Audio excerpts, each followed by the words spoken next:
en la mañana, según la localidad donde estén tomando el presente webinar, a todos nuevamente darles la bienvenida. Es un gusto enorme estar hoy con ustedes y compartir esta hora y media que vamos a dedicar a estos temas de compliance. Paso a presentarnos y luego a presentar la estructura del evento. Mi nombre es Carla Arellano, muchos ya me conocen, soy abogada y estoy a cargo de estos temas en la oficina de Montevideo, junto a María Mayorano, que también estará en este webinar conversando con ustedes.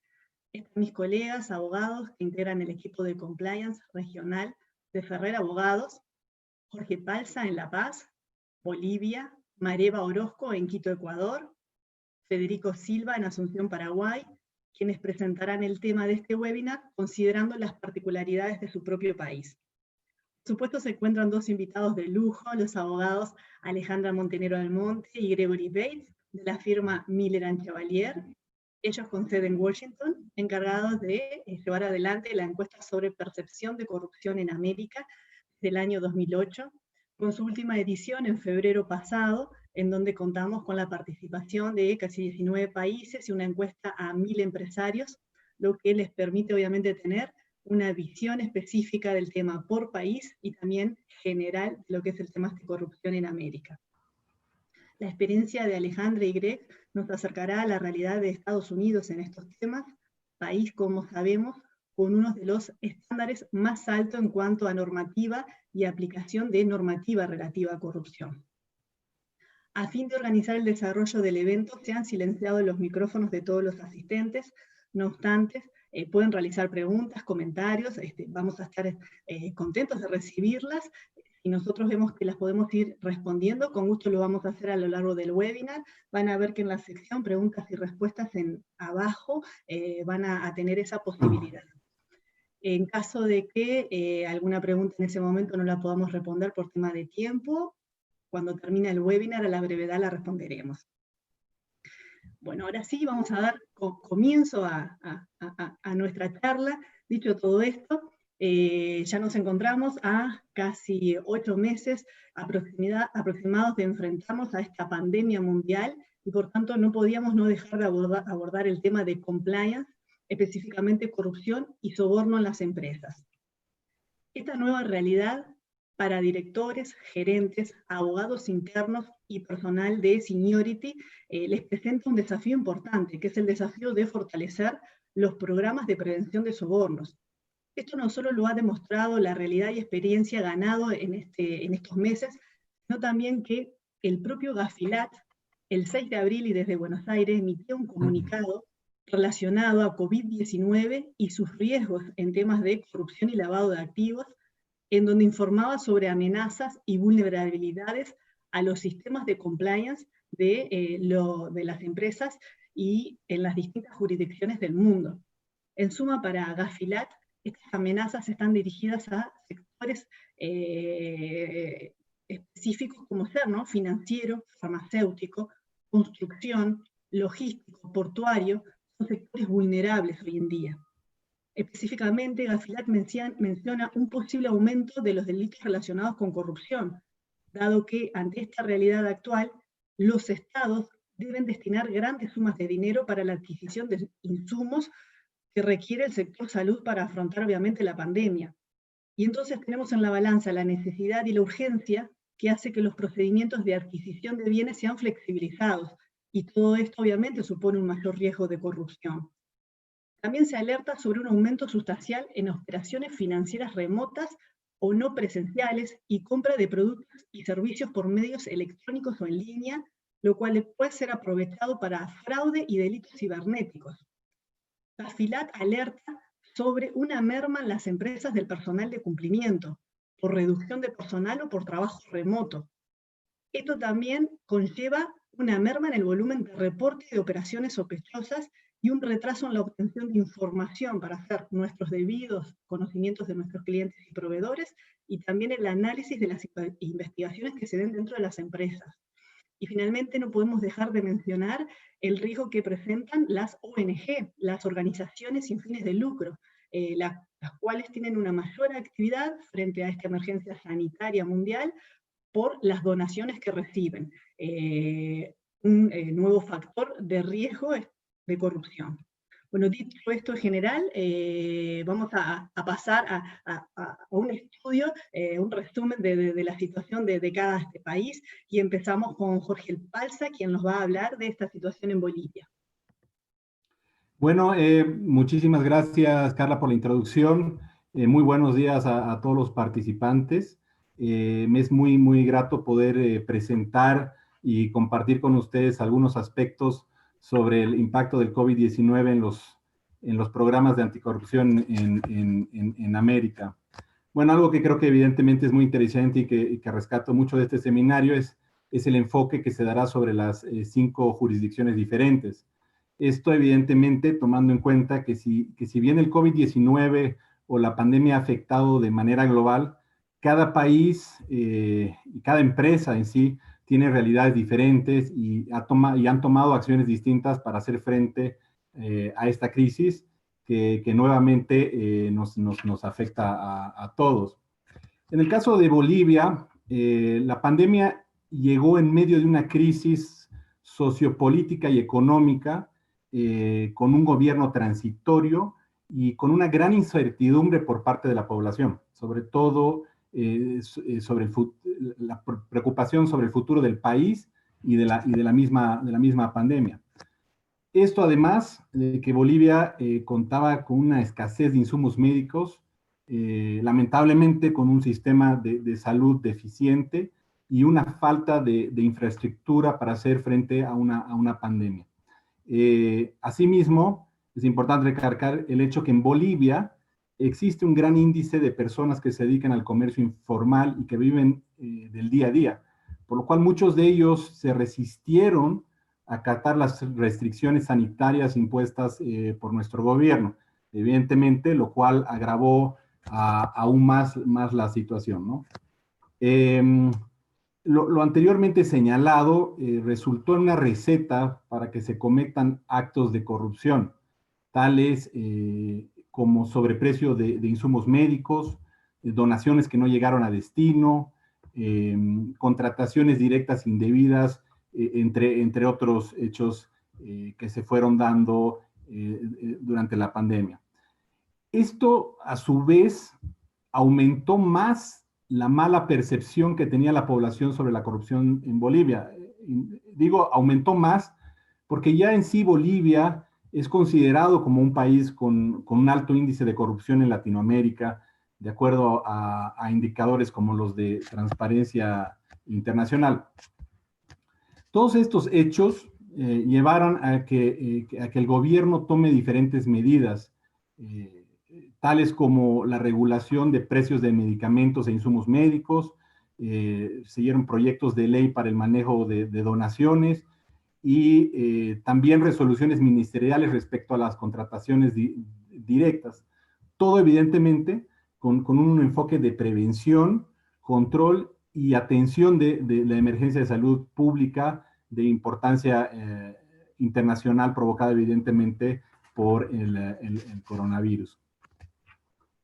Pese a lo indicado y las medidas adoptadas por las autoridades públicas, estas mismas fueron insuficientes para combatir la ola de hechos de corrupción que se iban suscitando a medida que avanzaba la pandemia en nuestro país, en los que se veían lamentablemente involucrados tantas autoridades públicas como instituciones privadas. Por lo que es ahí que los programas de anticorrupción de las empresas tienen un papel importante para coadyuvar en la lucha contra la corrupción.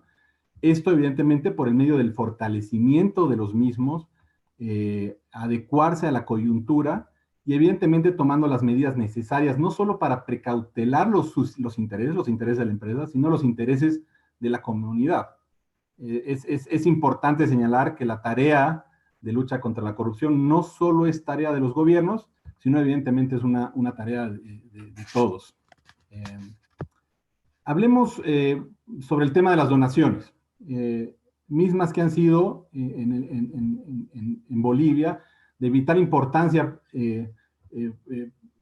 a través y que han sido dadas a través de organismos internacionales, empresas nacionales y multinacionales que realizaron estas donaciones para evidentemente ayudar o combatir y resistir la pandemia que estamos atravesando en Bolivia, bueno, y globalmente, evidentemente.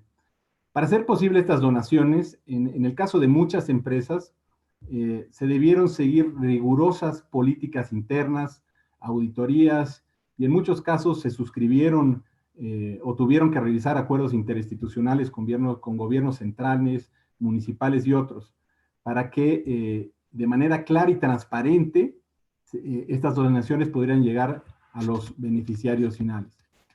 No obstante a esto, y pese a haber seguido rigurosos procedimientos, mayormente internos, en el caso de las empresas, existieron casos en que las donaciones nunca llegaron a los destinatarios finales y fueron en su lugar comercializadas, utilizadas y en algunos casos inclusive quedaron almacenadas.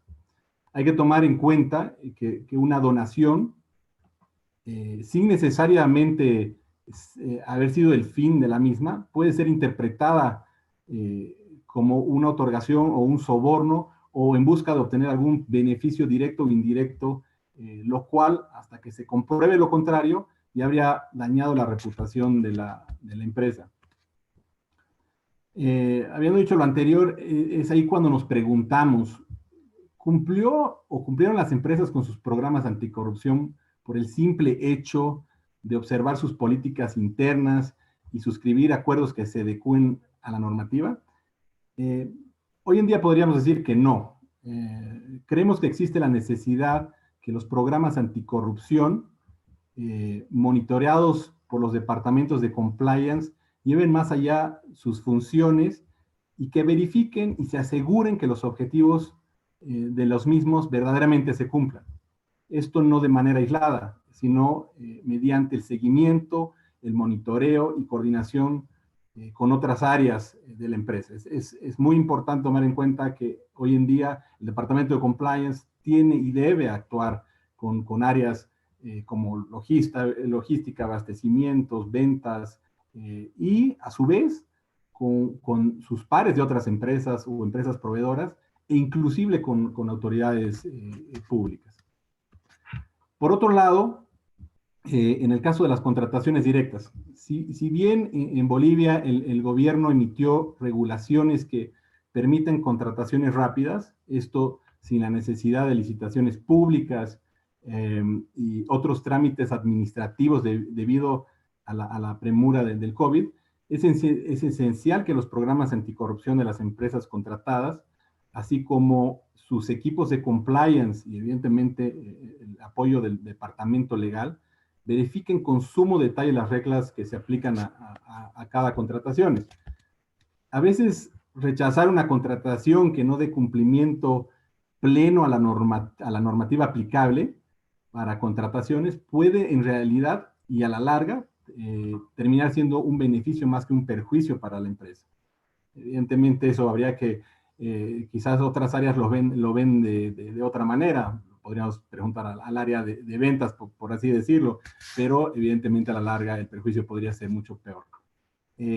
Analizar la norma, los documentos bases de contratación y otros para conocer el posible riesgo de llevar a cabo una contratación directa es esencial, no solo para evitar dañar la contratación en sí, sino también para cerciorarse que la empresa no tenga responsabilidad legal de ningún tipo o pueda dañar su imagen por la percepción de la población en que dicha contratación no solo no cumplió los ciertos parámetros, sino que la misma pudo haber sido negociada de manera dudosa.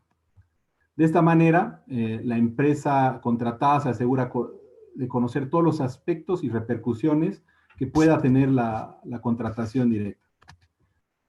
En definitiva, y por las razones descritas anteriormente, los programas anticorrupción y los oficiales de compliance desempeñan un papel fundamental para ayudar a una empresa a tener éxito en el entorno altamente regulado de hoy, en el que nos encontramos, y aún más en una crisis, como la crisis que estamos viviendo actualmente. El área de compliance marca el inicio del proceso de entendimiento y aplicación del plan anticorrupción de cada empresa, los mismos que conciernen a todos los empleados y ejecutivos, a través de una efectiva comunicación, capacitación y evidentemente respuesta o programas que enseñen a responder ante posibles crisis y asesorando la prevención de riesgos que sean innecesarios y algo que es muy importante es el conocimiento que cada empleado tiene. Deben conocer su rol en la empresa. Esto dado que en general son los empleados quienes toman las decisiones del día a día y realizan acciones que pueden poner en riesgo o en peligro la ética, la integridad y la reputación de la empresa. Es absolutamente necesario que estos conozcan y actúen bajo estándares éticos que comprendan.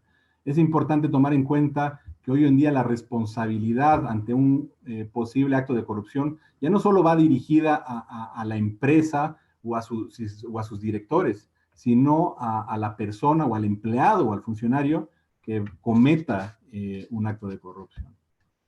En conclusión, en la práctica, una empresa es tan fuerte como sus canales internos de compliance y sus políticas anticorrupción. En consecuencia, es necesario inculcar, transmitir y capacitar a los empleados a través de los lineamientos y políticas tanto internas y externas, para que desde el más alto ejecutivo hasta el más bajo empleado internalicen y realicen sus actividades de manera que se convierta en parte de sus actividades diarias. Muchas gracias. Gracias, Jorge.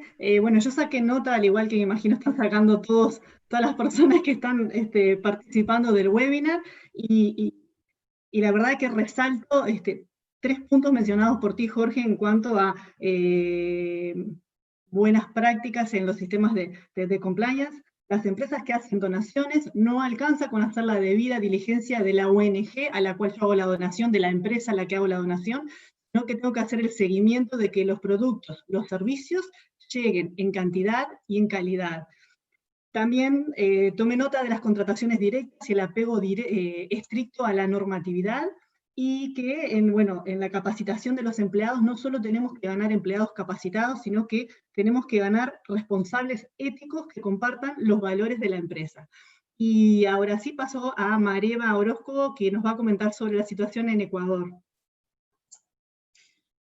Buenos días con todas las personas conectadas. Para mí es un gusto poder participar en este webinar con mis colegas y estos invitados que tienen un gran conocimiento respecto a esta problemática que es la corrupción.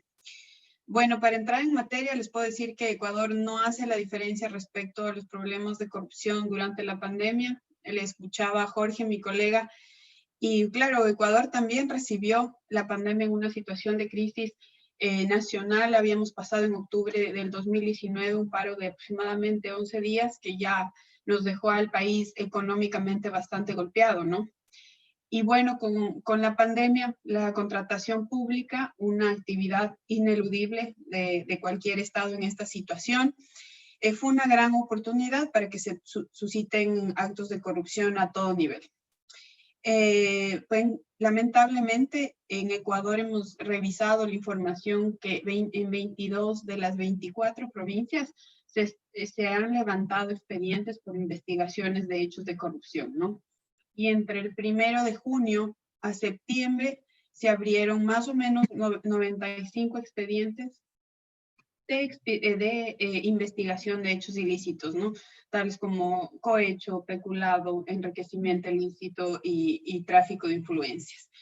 Estos expedientes, el 90% está ahora en una fase inicial o de indagación reservada, por lo que aún no les puedo comentar acerca del desenlace. Y en estos hechos evidentemente se encuentran involucrados autoridades de gobierno, además incluso exfuncionarios públicos e incluso un expresidente del Ecuador. Y lamentablemente, de una u otra forma, esta gente tiene todavía poder sobre el Estado, y ante un sistema judicial débil, muchas veces hacen que esto no avance el proceso como debería hacerlo, ¿no? por lo que les explico antes, la llegada de la pandemia más un sistema judicial leve hace pues que sea un caldo de cultivo, ¿no? Como decimos aquí, y fue el escenario perfecto para que estos hechos de corrupción se den con bastante facilidad. Estas noticias de corrupción aquí en Ecuador, nuestros participantes de Ecuador lo van a saber, son noticias del día a día en nuestro país, ¿no? Cada día, a cualquier hora, cualquier noticia se habla de actos de corrupción. Y esto obviamente es un impacto negativo, pero también resultó positivo para ciertos grupos privados que se comienzan a preguntar, ¿no? Se comienzan a preguntar si es que tienen sus organizaciones procesos de anticorrupción, si es que están manejando bien sus riesgos y demás. Entonces, esta curiosidad ha sido positiva porque, por lo menos en nuestro caso, como abogados, les digo que desde el tiempo que lleva la pandemia a 9 meses, por ejemplo, antes de la pandemia, hemos recibido muchas más consultas de nuestros clientes que se preguntan, ¿no estamos haciendo las cosas bien? ¿Qué deberíamos hacer para tener un sistema de riesgos en nuestra compañía? ¿Debemos hacer charlas, etcétera? Entonces, eso es súper importante y es alentador, ¿no? Porque vemos que cada vez el sector privado se preocupa más por su organización, por la imagen de la organización, que como ustedes saben, es uno de los bienes más preciados en una compañía. Y claro, ahora que estamos en medio de la pandemia, la pregunta es, y con un presupuesto reducido, la pregunta es, ¿cómo puedo hacer? ¿Esto es muy caro? ¿Cuánto me va a costar? ¿Cuánta gente que contratar? Y lo importante de esto es saber que se puede comenzar con un programa sencillo e irlo robusteciendo durante el tiempo, ¿no? Abarcar los riesgos más fuertes y poder ir trabajando un traje a la medida del cliente, ¿no? Y esto les digo, por ejemplo, para las organizaciones en Ecuador, es muy importante porque desde el 2008 la persona jurídica es un sujeto imputable de penas, por lo cual en el caso de que se verifique y existe una sentencia en que la compañía ha cometido actos de cohecho, por ejemplo, incluso podría llevar a que la compañía se vea en un proceso de liquidación. Entonces, ahí sí les invito a revisar, ¿no? A revisar cómo están sus organizaciones, cómo están manejando estos temas, como les decía hace unos minutos. Y siguiendo la línea, ¿no? Ante el bajo presupuesto, también es importante decir, a ver, ¿qué puedo hacer sin tener, por ejemplo, un programa carísimo de manejo de riesgos y demás? Comencemos por lo básico, ¿no? Nosotros siempre decimos, lo más importante es tener como aliados a los directivos de la empresa. La gente top de la empresa, los altos mandos, es muy importante que estén comprometidos con esta tarea, que estén comprometidos con acabar con estos posibles actuaciones impropias de los colaboradores, ¿no? Porque eso hace mucho más fácil, tanto para el oficial de cumplimiento, quien vaya a manejar estos programas de cumplimiento, y además, cuando todos los colaboradores en la empresa ven el compromiso que existe de los altos mandos, esto lleva a que cada vez se sienta que esto es parte del ADN de la empresa, ¿no? Parte de la cultura empresarial. Y ya este riesgo a través de los años van a ver que se va a ver disminuido evidentemente. No nos tenemos que desanimar tampoco por estar en una época de pandemia, de que físicamente no todas las organizaciones han vuelto a un trabajo, entre comillas, normal y volver a sus oficinas, porque ahora hay que saber que la tecnología es nuestro mejor aliado. Y de esta forma nosotros siempre vamos a encontrar una forma para poder crear capacitaciones, entrevistas y cualquier otra cosa parte del proceso de implementación de un programa de compliance. Entonces, ahora hay que quitarnos ese chip de que, bueno, cuando las cosas vuelvan a la normalidad, voy a pensar en implementar un programa de cumplimiento en la empresa. Entonces, yo les invito a quitarse ese chip de la cabeza y decir, no, ¿por qué no comenzar ahora de que en verdad el país se encuentra en una situación de muy penosa económicamente y blindarnos como organización y hacer algo para evitar esos posibles actos de corrupción de nuestros colaboradores, ¿no? Porque uno nunca sabe de dónde pueden nacer esos problemas que pueden traer mucha repercusión a la compañía. Y finalmente, como les decía, les invito a que hagan un examen interno. Las personas que están conectadas de la organización sepan si es que de alguna u otra forma están cumpliendo con este control de riesgos, y por supuesto les invito a que cualquier duda, cualquier pregunta que tengan, son bienvenidas. Nosotros estamos muy atentos a las preguntas que tengan, y por supuesto nuestra idea y nuestro ánimo siempre va a ser poderles ayudar y que este tipo de conductas no repercutan en sus organizaciones. Muchísimas gracias. Gracias a ti, Mareva, y también resalto la importancia del compromiso de la dirección y de los altos mandos de la empresa en estos programas de compliance. No solo es necesario, sino que es primordial. Si no se cuenta con ese, ¿no? esa demostración de querer al programa de compliance de la empresa, el programa no camina solo. Y ahora, bueno, le doy la palabra a Gregory Bates de Miller & Chevalier, quien nos va a comentar sobre los desafíos y también mejores prácticas que han implementado empresas en relación a este tema. Su visión es muy interesante para nosotros, ya que tiene base en Washington, por lo cual atentamente estaremos escuchando tu presentación. Muchísimas gracias, Carla. Buen día a todos y gracias al Despacho Ferrer por organizar este evento, y gracias a todos ustedes por dedicar el tiempo para conectar y participar con este tópico tan importante. Como ya mencionaron Carla, Jorge y Mareva, la pandemia y los desafíos de corrupción en América Latina se han combinado para crear una tormenta ya perfecta, ¿no? Para riesgos para las compañías que operan en nuestros países. Pero también es importante de tomar en cuenta que este tema de corrupción, particularmente en el sector público de salud, ha sido un desafío por muchos años. Incluso la ONU informó que hasta 25% del valor de los contratos de salud público en las Américas se pierde a través de corrupción. O sea, uno en cada $4 que se gasta en un estado se pierde a través de corrupción en el sector público en las Américas. O sea, antes corrupción presentaba un riesgo enorme, pero hoy en día, con la reacción rápida que los gobiernos están teniendo, con la contratación rápida, sin licitación, etcétera, realmente está convirtiendo en un problema más grande para todos nosotros que operan en la región. Pues bien, hoy no voy a hablar mucho de problemas, voy a hablar de desafíos y oportunidades. Principalmente me gustaría enfocar en 4 desafíos. Estamos viendo desde aquí con nuestros clientes desafíos comerciales, desafíos operativos, desafíos laborales y desafíos internos. Les voy a dar algunos ejemplos de cada desafío que estamos viendo, y también algunos ejemplos de cómo los clientes están reaccionando para conquistar los desafíos. En respecto a los desafíos comerciales, estamos viendo este desafío de oferta y demanda dentro de compañías, ¿no?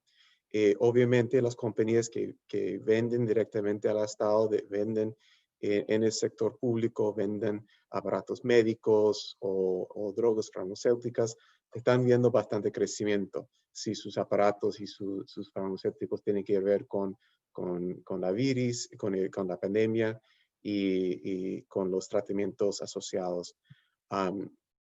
Pero otro lado, estamos también viendo muchos clientes que están sufriendo y sus ventas están decelerando. Pueden ser dentro de las mismas compañías farmacéuticas o dentro de las mismas compañías de aparatos médicos, o sea, donde hay un sector, un grupo que está creciendo bastante y otro que está bajando bastante. Esta demanda dentro de la compañía estamos viendo que está creando oportunidades inapropiadas para la gente que está aprovechando para vender más en un buen momento y también para ganar un poco de mercado en un momento desafiante, ¿no? Y muchos de nuestros clientes hoy en día están revisitando los programas de incentivos de ventas, por ejemplo. El funcionario de compliance está trabajando junto como ya mencionó Jorge, el concepto de trabajar junto, más cerca. El funcionario de compliance está trabajando más cerca con la gente de finanzas y la gente de ventas y la gente de recursos humanos para poner en línea, para alinear los incentivos de ventas para asegurar que no hay incentivos que promueven pues una venta ilícita o inapropiada, ¿no? Este es un ejemplo de un desafío comercial que estamos viendo. También estamos viendo desafíos operativos. Todos nuestros países han sufrido de cierre de frontera, de reapertura de frontera, de cierre de nuevo de frontera. Y para los bienes que tienen que cruzar frontera, esta incertidumbre en las fronteras representa un desafío, ¿no?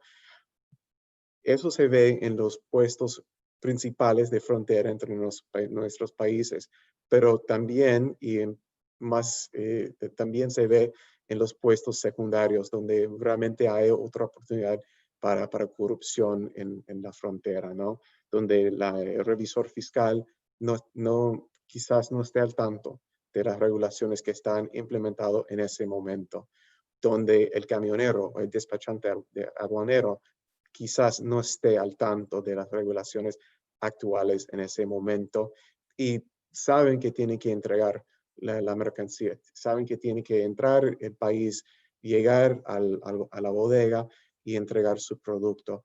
Esta situación crea oportunidad de corrupción. Existía antes, sí, pero hoy en día con la presión de entregar los pocos productos que realmente están circulando, estamos viendo que se ha aumentado esta presión, ¿no? Entonces, ¿cómo estamos conquistando este desafío? Pues gente de compliance está trabajando muy de cerca con gente de los grupos regulatorios dentro de la compañía, con la gente de logística para entender exactamente qué tipo de documentación hay que tener para poder pasar una frontera cerrada o semicerrada, ¿no? ¿Qué tipo de documentación tiene que ser autorizada previa a la llegada a la frontera por parte del Ministerio de Salud, por ejemplo, o por cualquier otro órgano gubernamental que se requiere autorizar un producto a entrar al país? Inclusive, el camionero puede entrar o el camionero tiene que quedarse en la frontera y tiene que entrar otro camionero para manejar el vehículo hasta la bodega. Son desafíos que estamos viendo, pero también son desafíos que las compañías responsables que avisamos están tomando en cuenta, ¿no? Bien, desafíos laborales. Con certeza un tema en todos nuestros países, ¿no?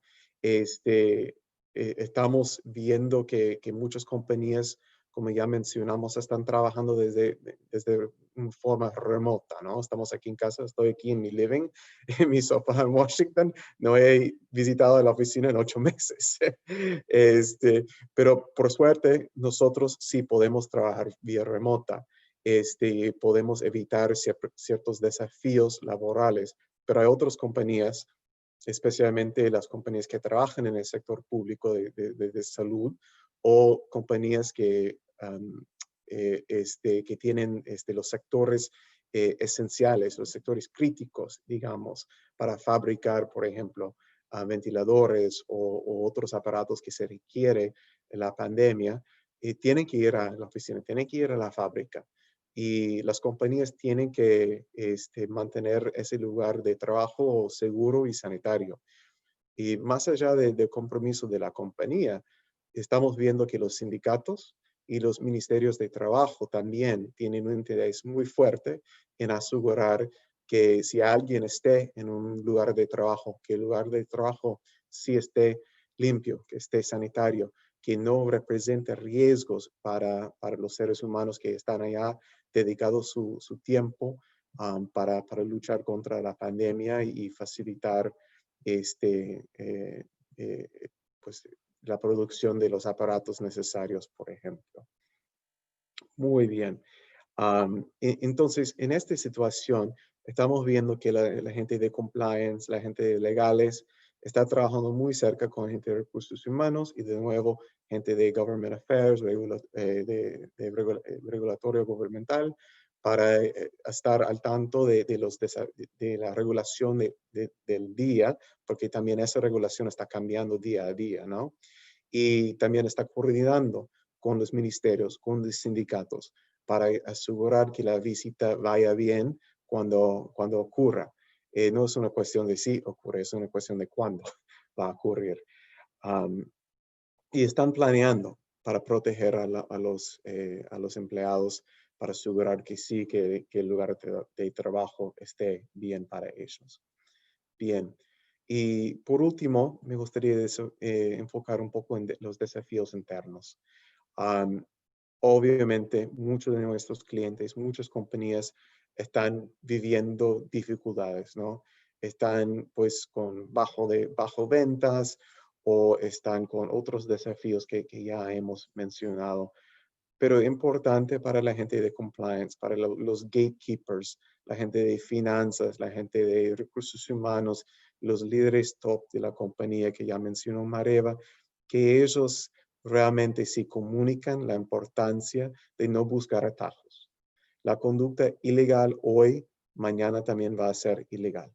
La conducta que ayer fue ilegal, hoy día sigue siendo igualmente ilegal, y no queremos que de aquí en 6 meses, 2 años, lo que fuera, que nuestras compañías y nuestros colegas tienen que responder para sus conductas de hoy, ¿no?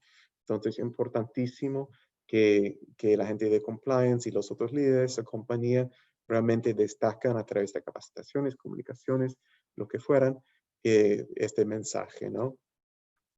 Bien. También otra cosa, y para cerrar eso sería mi último punto, otra cosa importante reconocer es que cada vez sí estamos trabajando con menos recursos. Es una realidad. Si la compañía está sufriendo económicamente, nosotros como departamento de apoyo estamos sufriendo igual y debemos. Estamos aquí para servir la compañía. Entonces tenemos que pensar en cómo ajustar nuestras tareas para enfocar en los riesgos principales, para buscar las tareas que tienen más impacto que menos, ¿no? Es probable que nuestros jefes nos pidan que hagamos más con menos, pero al mismo tiempo debemos estar pensando en hacer menos con menos, pero enfocar en los temas más importantes. Y como de aseguración de las ventas de manera correcta, de asegurar que los líderes están liderando con el tono correcto, etc. Por aquí me cierro, me paro, pero sí estamos viendo bastantes desafíos, pero también bastantes maneras creativas para conquistarlos con nuestros clientes, y obviamente estamos aquí para cualquier pregunta, duda, comentario que ustedes tengan. Gracias. Muchas gracias, Greg.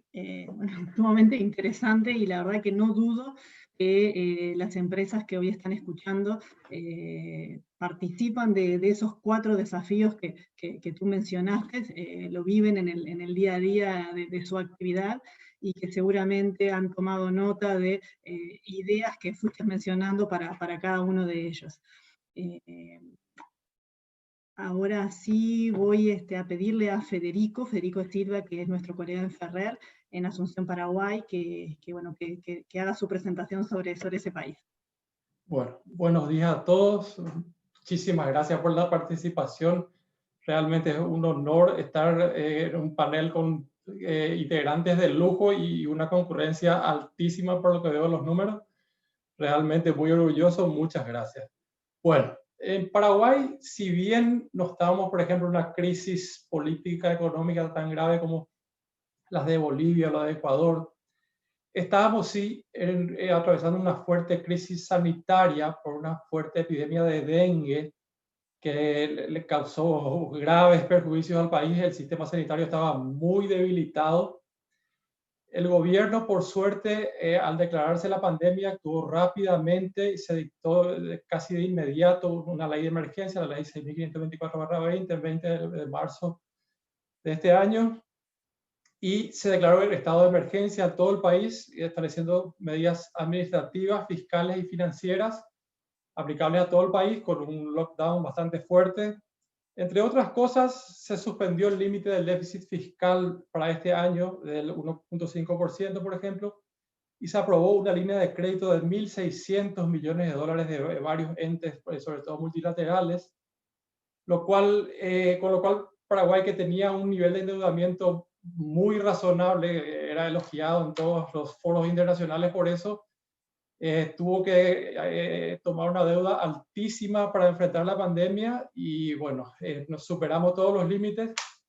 Se está usando el dinero bastante bien, pero estamos bien. Bueno, aparte, se creó un fondo de emergencia sanitaria administrado por el Ministerio de Salud que puede recibir donaciones. Eso es muy importante porque se crea un sistema de excepción al sistema general, porque por lo general los entes públicos en Paraguay, como las donaciones tienen que estar dentro de los presupuestos, tienen que estar autorizadas por ley, salvo que por su carta orgánica puedan recibir las donaciones.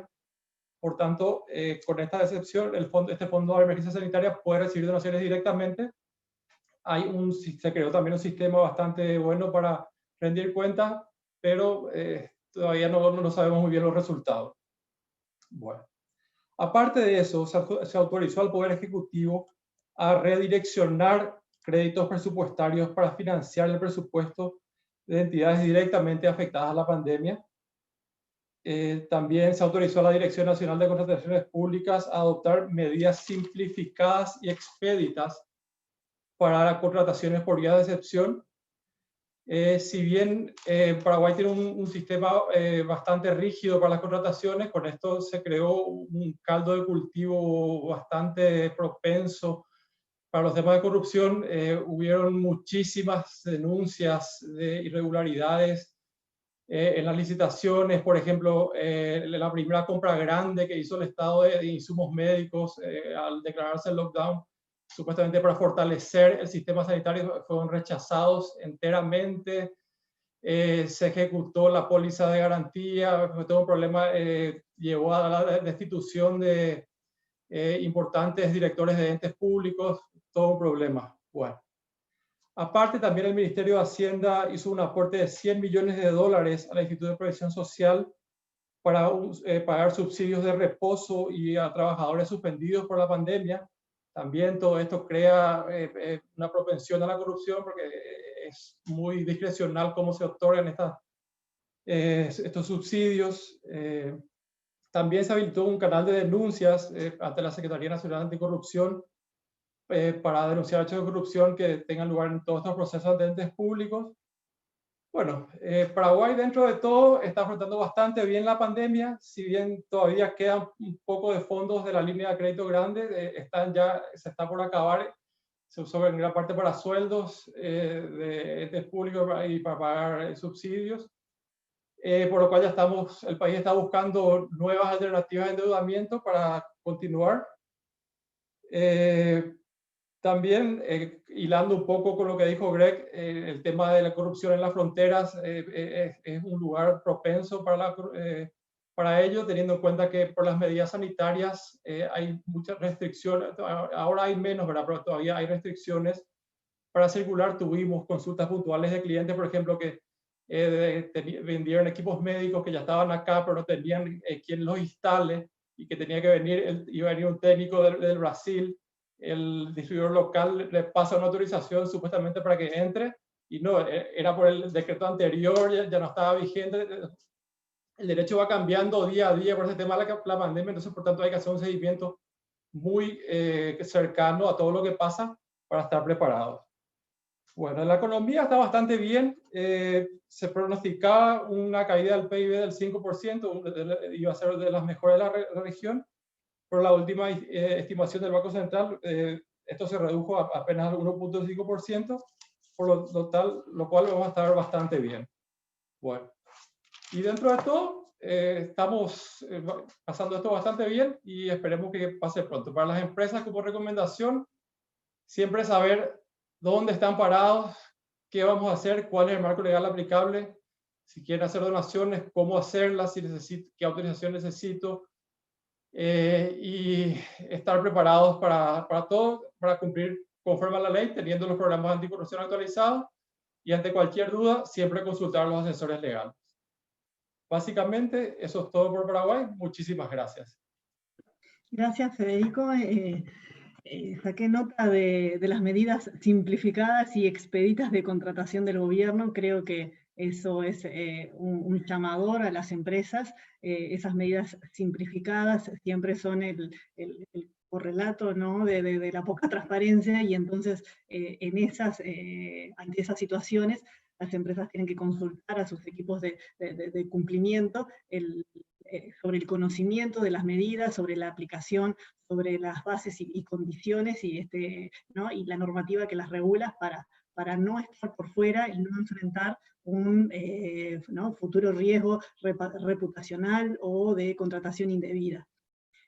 Y bueno, ahora voy a darle la palabra a María Mayorano, mi colega aquí de Montevideo, para que nos comente sobre la situación local. Hola, buen día a todos. Muchas gracias por acompañarnos en el día de hoy. Bueno, el gran desafío que me queda a mí va a ser poder agregar algún buen tip o una buena práctica en temas de anticorrupción, ya que las exposiciones de mis colegas me han dejado muy poco para después comentar, pero bueno, complementaré algo en base a eso. Pero bueno, vamos a arrancar con temas de percepciones locales de riesgo de corrupción en Uruguay. Bueno, tanto a nivel internacional como regional, Uruguay se posiciona muy bien en los rankings de percepción de índice de riesgo de corrupción. A nivel internacional tenemos la Organización de Transparencia Internacional, que hace un ranking anual. Este ranking toma como base 180 países y territorios, y toma también como base el índice de corrupción en el sector público y ubica a Uruguay dentro de los 20 países con menor percepción de corrupción. A nivel de regional tenemos el excelente input de la 4ª encuesta sobre corrupción de Latinoamérica de nuestros colegas de Miller y Chevalier, donde toman como objetivo medir el índice de riesgo de corrupción, ver cómo se está aplicando las leyes de anticorrupción en las distintas empresas, también qué prácticas y programas de compliance se están implementando, y ver también más sobre el enforcement o los esfuerzos que se hacen para la aplicación de la normativa. Bueno, esta encuesta ubicó a Uruguay en una muy buena posición a nivel regional, y también como dato relevante de la encuesta que me parece importante tener en cuenta es que, bueno, si bien el hecho de la transparencia en el sistema uruguayo no es algo nuevo, sí confirma que, bueno, las empresas están haciendo foco en la mitigación de estos riesgos a través de distintas situaciones que están viendo. Por un lado, de tener políticas de anticorrupción y procedimientos para obsequios y viajes, y también entrenamientos del personal. Con lo cual, también de nuestro lado, desde la firma, en este último tiempo hemos visto una evolución, principalmente en este último año, en el sector no financiero, ya que en el financiero vienen trabajando hace más tiempo en estas políticas de compliance, y que se ha puesto mucho foco en el compliance anticorrupción. Y bueno, generalmente se ha puesto más foco en tener elaborado manuales de procedimientos, códigos de conducta, capacitación de su personal, de tener líneas de denuncias o hotlines donde se pueda denunciar actitudes sospechosas, actitudes que no tienen justificación. También importante las investigaciones que se hacen al respecto internas, y aparte las medidas que se adoptan, o sea, cumplir todo el proceso en este sentido. Bueno, y en suma, a lo que tiene que ver con la percepción, para que entiendan a nivel regional, bueno, en Uruguay la percepción de transparencia y el índice de riesgo de corrupción es percibido como bajo o muy bajo. Son datos que no es solo un dato, sino también es algo que Uruguay ha trabajado mucho en este sentido para seguir y mantenerse esta posición. Y bueno, igualmente tampoco somos impermeables a los temas de corrupción. Han habido casos, han habido en organismos públicos donde se ha detectado una mayor corrupción, Y esto, entendiéndolo desde la perspectiva local, lo que vemos es que puede llegar a ir por el tema de que hubieron determinados casos de altos jerarcas a nivel nacional como departamental, un ex vicepresidente, como intendentes que estuvieron involucrados en situaciones conflictivas, con los cuales esto nos da un tema de que, bueno, hay alertas que hay que tener en cuenta y hay que seguir trabajando en este aspecto a nivel gubernamental. En lo que respecta a la situación sanitaria, bueno, desde marzo estamos, como comentó Carla, en emergencia sanitaria en Uruguay, y lo que ha llevado a un mayor relacionamiento del sector privado con el público, ya que este último, el público, ha necesitado del privado para colaborar en esta situación de pandemia. Esta situación no ha cambiado esta percepción de transparencia del Uruguay, con lo cual seguimos entendiendo que seguimos con una misma percepción en estos niveles. También se ha discutido bastante la antesala del presupuesto nacional de este año. A nivel parlamentario se discutió acerca de los recursos que el gobierno va a tener que estar destinando al combate de las consecuencias sociales y económicas de la pandemia. Y aparte del tema de fondos económicos, también se ha puesto mucho hincapié en el tema de la transparencia y de la confianza de cómo se van a estar destinando estos fondos. Aprovechamos a comentarle que en Uruguay se creó un fondo, se llama, el fondo es Fondo Solidario COVID-19, que surge como respuesta a diversos costos que el Estado va a tener que estar destinando y está destinando efectivamente a la emergencia sanitaria. Y bueno, son fondos públicos que están administrados y la titularidad del Poder Ejecutivo a través del Ministerio de Economía y Finanzas. En principio se percibe este fondo como transparente, se hizo mucho hincapié en el tema de la rendición de cuentas, también a nivel parlamentario se discutió de la rendición de cuentas y con qué periodicidad, con lo cual vamos a tener datos de cómo se va a estar manejando este fondo, y aparte va a estar bajo el Contralor de la Auditoría Interna de la Nación, con nuestro órgano de Contralor Financiero. Con lo cual está bastante cerrado todo el tema del fondo por esta percepción de transparencia. En lo que atañe a temas de contratación estatal, bueno, obviamente que este año, como todos los años, ha habido muchas contrataciones. En lo que tiene que ver con temas sanitarios, bueno, estuvimos revisando un poco las publicaciones. Nosotros tenemos la Agencia Reguladora de Compras Estatales. En este último tiempo estuvimos viendo con respecto a las licitaciones que se estuvieron dando, las vinculadas a temas sanitarios, a temas, por ejemplo, de suministro de medicamentos, de contratación de compra de instrumentos hospitalarios, y no han tenido observaciones importantes o ninguna de fondo, capaz que alguna procedimental, y fueron adjudicadas o en proceso de adjudicarse, con lo cual, en suma, todas estas situaciones parecen no haber modificado la transparencia con respecto a la contratación estatal. Así que seguimos en esta situación, no obstante, siempre haciendo foco en prestar atención a estos temas, siempre en las discusiones parlamentarias y en todas las instancias de contratación, siempre haciendo mucho foco de tener los controles necesarios. Después, bueno, con respecto a los programas de anticorrupción y qué se ha hecho y qué se está implementando por las empresas, bueno, ya han comentado un montón todos mis colegas, así que estuve sacando algunos tips que tenía para no ser reiterativa, pero complementando. Entiendo que es importante comprender que la aplicación del programa de anticorrupción no es algo que es de una vez, sino que es un proceso continuo.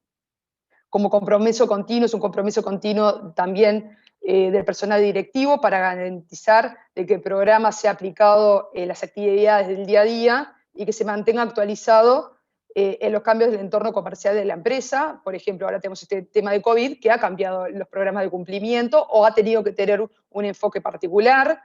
Después, ya con respecto al tema del área de cumplimiento y las restricciones financieras y de tiempo que tienen estas áreas de soporte, ya han comentado bastante mis colegas. Y bueno, es importante hacer base de examen y evaluaciones sobre la base de objetivos predeterminados para poder hacer más foco en los temas que atañen a la empresa.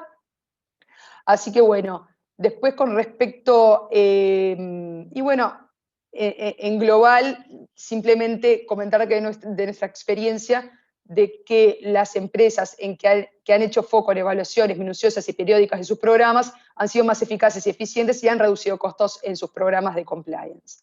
Después, yendo a las donaciones corporativas, hemos trabajado un montón en este último tiempo, ya que las empresas han hecho bastante foco en esto. Y bueno, como Carla comentó, el tema de reforzar los programas de compliance, haciendo seguimiento en caso de las donaciones de bienes o de mercaderías, tanto en inventarios y poder hacer la trazabilidad de las mismas, como los servicios cuando son intangibles, de poder hacer foco en el tema del control de horas efectivamente brindadas. Esto es muy importante, es un trabajo que le va a caer a compliance y que, bueno, va a ser importante para compliance no solo llevar este inventario, sino que también tener la idoneidad de la institución a la que se le dona, tener su due diligence y aparte tener el respaldo de la documentación. Y después, como último dato, el tema del teletrabajo, que bueno, en esta situación especial ha llevado a que las empresas temporalmente o a largo plazo empiecen a implementar sistemas de teletrabajo, es bueno ver cómo compliance se amalgama a esta situación de tener a los empleados en sus casas y que de nuestra parte en el tema de denuncias por las empresas que han instrumentado canales de denuncia, han aumentado las denuncias de empleados con respecto a actividades o actitudes sospechosas, con lo cual lo vemos como una ventaja que capaz que se puede comprender en que capaz que compañeros o personal superior no está al lado de ellos y les es más fácil hacer estas canalizaciones. Bueno, con todo esto es para dar un pantallazo de Uruguay, y así que, bueno, muchas gracias. Gracias, María. Tomo ese tema tuyo que mencionaste de las denuncias, lo cual es relevante. Es un momento crítico a nivel sanitario, pero es un momento en que se puede utilizar esta herramienta del teletrabajo y este aumento de denuncias que han habido en favor de los sistemas de compliance.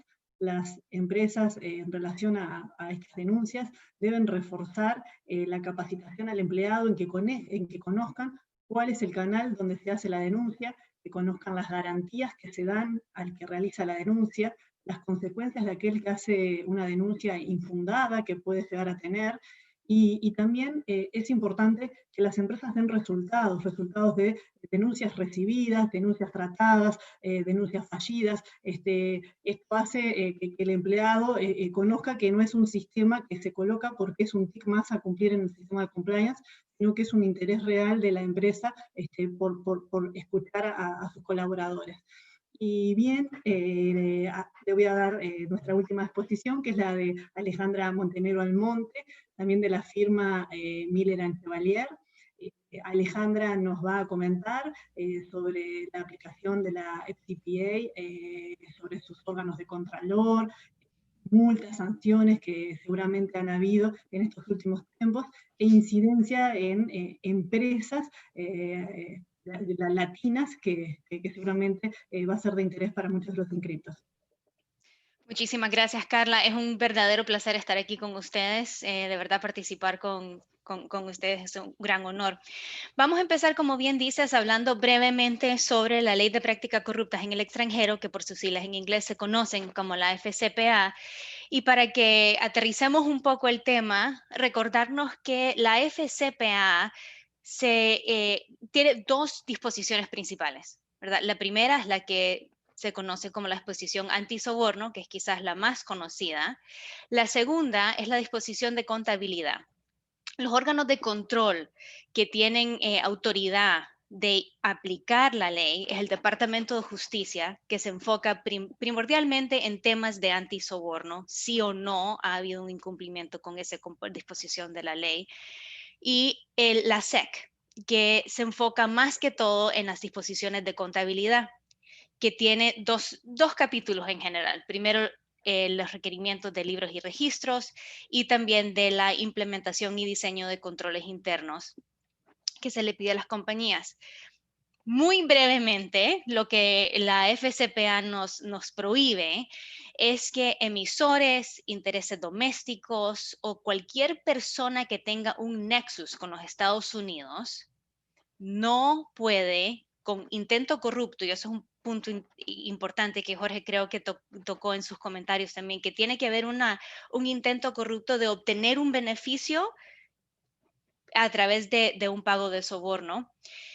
A través de pago, que en realidad es una interpretación muy amplia de lo que nos explica la FCPA.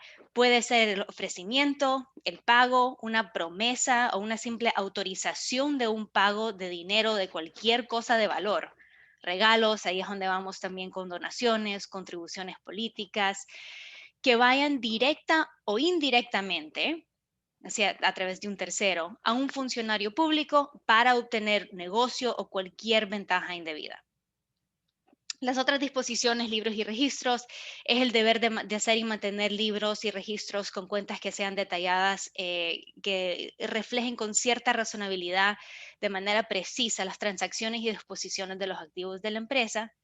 Y como bien decía, los controles internos es asegurar que hay un mecanismo de sistema de controles contables para que los activos de la empresa se manejen en cumplimiento con la autoridad de la administración de la empresa. Si es que eso es aterrizando lo que nos pide la FCPA. Algo importante que para esta audiencia es, nunca nos cansamos de puntualizar, es que la jurisdicción, el alcance que tiene la FCPA es sumamente amplia. Por su naturaleza es una ley que se enfoca en actividades al exterior de los Estados Unidos. Y vamos, Carla, a la pregunta que nos hacías, ¿verdad? ¿Cuál es la incidencia a compañías latinoamericanas? La mayoría de compañías y personas a quien les aplica esta ley son extranjeros, son filiales, son subsidiarias. Específicamente en Latinoamérica, lo que hemos visto en los últimos años es una política muy enfocada, muy puntualizada en Latinoamérica. El Departamento de Justicia formó en los últimos años un grupo un grupo de trabajo, un departamento en Miami con oficiales de la FBI y otros entes de gobiernos que se enfocan en iniciar investigaciones de violación de la FCPA, de lavado de activos en la región, en Latinoamérica. Como hemos visto en los últimos años, han nacido investigaciones y aplicaciones de la ley que nacen en colaboración con países latinoamericanos. Hemos visto obviamente Petrobras en Brasil, entre otros, y vamos a hablar de dos casos muy recientes.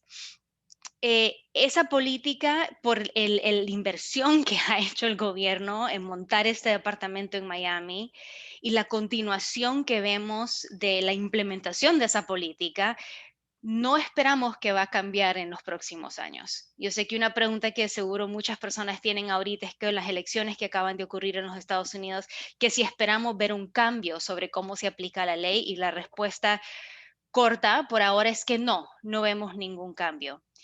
Hago pausa para aclarar dos puntos. No me extrañaría, y esto es opinión Alejandra, ¿verdad? No me extrañaría que por todo lo que hemos hablado ahora, del riesgo elevado que existe en temas de corrupción por lo que estamos viviendo en la pandemia, no sería inesperado para mí ver de que el Departamento de Justicia y la SEC se enfocan en casos de corrupción que nacen de actividades relacionadas a esta pandemia, tal como nos decía Greg, los desafíos, los riesgos que estamos viendo con nuestros clientes. No me sorprendería ver casos como dicen en inglés, low hanging fruit, ¿verdad? Casos que quizás suelen ser un poco más pequeños, pero tienen gran impacto. En los próximos años me extrañaría. Segundo punto que quiero puntualizar es, siempre nos preguntan por qué en la ley de los Estados Unidos nos vienen a hablar aquí en Latinoamérica o en otras partes del mundo. Primero, por su amplia jurisdicción. Y segundo, porque la FCPA en años recientes en realidad ha servido como modelo para gobiernos en Latinoamérica que están desarrollando sus propias, o no desarrollando, sino modificando y ampliando sus propias leyes de anticorrupción, por lo cual vale la pena entender el mecanismo de la FCPA, vale la pena entender cómo se interpreta la ley y cómo se aplica. El cual me lleva al segundo punto, que es si hay directivas o políticas de actuales órganos de control.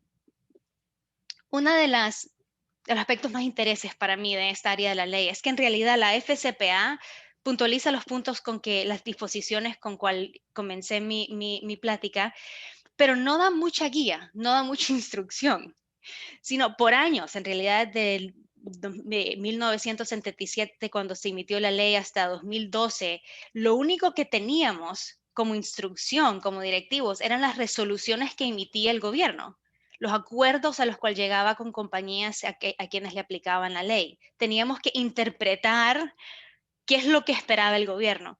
En el 2012 nos regaló lo que se llama el FCPA Resource Guide, que es una guía que espero que todos lo conozcan, pero está en la red del DOJ y de la SEC, que nos da una guía de lo que espera el DOJ y la SEC cuando viene cumplimiento con la FCPA. Es ahí que vemos nacer esta idea de programas de cumplimiento efectivos con sus 10, 11 elementos diferentes. En el 2017 y después fue actualizando en el 2019-2020, el Departamento de Justicia emitió una guía en realidad para fiscales que nos da una línea hacia cómo va aplicando y evaluando el Departamento de Justicia el criterio de sí o no una compañía tiene un programa de cumplimiento efectivo. Un documento sumamente crítico que les invito que lean. Y finalmente, sanciones, porque sé que estamos un poco corto de tiempo.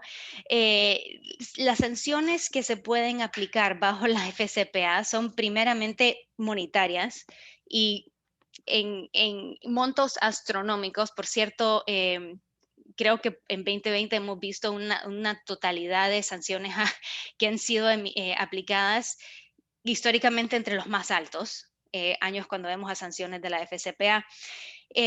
La ley le aplica a compañías y también a personas naturales. Así también les aplican las sanciones. Para darles una idea, bajo la FCPA, el Departamento de Justicia y la SEC pueden aplicar hasta $2 millones estadounidenses por cada violación de la ley. Quiere decir, cada transacción que constituye un soborno. También puede pedir la devolución de ganancias ilícitas con interés. Y a personas jurídicas también les aplican a multas muy altas de $250,000 por violación y hasta 5 años en la cárcel, que es muy importante que nos recordemos que, regresando a lo que la interpretación muy amplia que da la ley, una persona extranjera puede ser sancionada bajo la FCPA si tiene residencia en los Estados Unidos, si tiene cierto estatus protegido como ciertas visas o permisos migratorios, si están en los Estados Unidos en una reunión en la cual discuten un plan de soborno, si transmiten pagos a través de bancos en los Estados Unidos, hasta correos electrónicos que cruzan por los Estados Unidos también pueden darle jurisdicción al DOJ y a la SEC de aplicar la ley. 2 casos breves que debemos de repasar es en los últimos 2 meses, el Departamento de Justicia ha anunciado 3 resoluciones. 2 de ellas tocan a Latinoamérica. La primera se llama Sargent Marine. En septiembre de este año se declaró culpable por conspirar a violar la disposición de la FCPA antisoborno. Este caso es interesante porque primero es una compañía muy pequeña. Siempre pensamos en compañías multinacionales, ¿verdad? Globales. No. Sargent Marine, una compañía pequeña de asfalto ubicada en Boca Ratón, Florida. No tiene muchos empleados. Pagó sobornos en Brasil, Venezuela y Ecuador a través de terceros con el propósito de obtener negocios. Lo hizo a través de terceros con quienes ejecutó contratos falsos y a través de facturas falsas. El único propósito era transmitir fondos a través de estos terceros a los funcionarios. Interesantemente, y otro punto importante que puntualizar es que el Departamento de Justicia y la SEC también reconocen cierta conducta como cooperación, aplicación de medidas correctivas y divulgación voluntaria como beneficios que le pueden dar, pueden generar beneficios para empresas. En este caso de Sargent Marine, vimos cierta aplicación de esos casos. Interesantemente, hubo una reducción a la multa, porque el Departamento de Justicia aplicó su análisis de que sí o no la multa iba a ser demasiado grave o tener un impacto demasiado grave en la compañía, y por eso hubo una cierta reducción, que son políticas que es importante entender cuando uno está analizando riesgo bajo la ley. La segunda, la segunda resolución que quería también puntualizar sería de JIF Investimentos. Es una compañía en Brasil que también acaba de declararse culpable por violación de la disposición antisoborno de la FCPA. En este caso fue más que todo por pagos transmitidos a funcionarios del gobierno en Brasil, con el motivo de obtener financiamiento para ciertas transacciones y también aprobaciones para adquisiciones estratégicas para la compañía. Estos pagos se hicieron casi todos a través de bancos en los Estados Unidos. En un caso, se compró un apartamento en nombre de un funcionario en Brasil. Así es que mucha creatividad, pero ahí también las multas fueron de 256 millones de dólares, la cual fue reducido un poco porque GIF aceptó cooperar con investigaciones que siguen abiertas en Brasil, dirigidas a la industria en la cual JIF participa. Así que eso, un resumen de lo que es la FCPA y cómo la vemos en su aplicación. Muchas gracias, Alejandra. Tenías un gran desafío de resumir en 10 minutos una ley de 43 años de aplicación, más, ¿no?, el efecto extraterritorial y todavía ejemplos de sanciones y multas. Pero bueno, desafío logrado y cumplido con nota. Bueno, llegamos al fin de este webinar.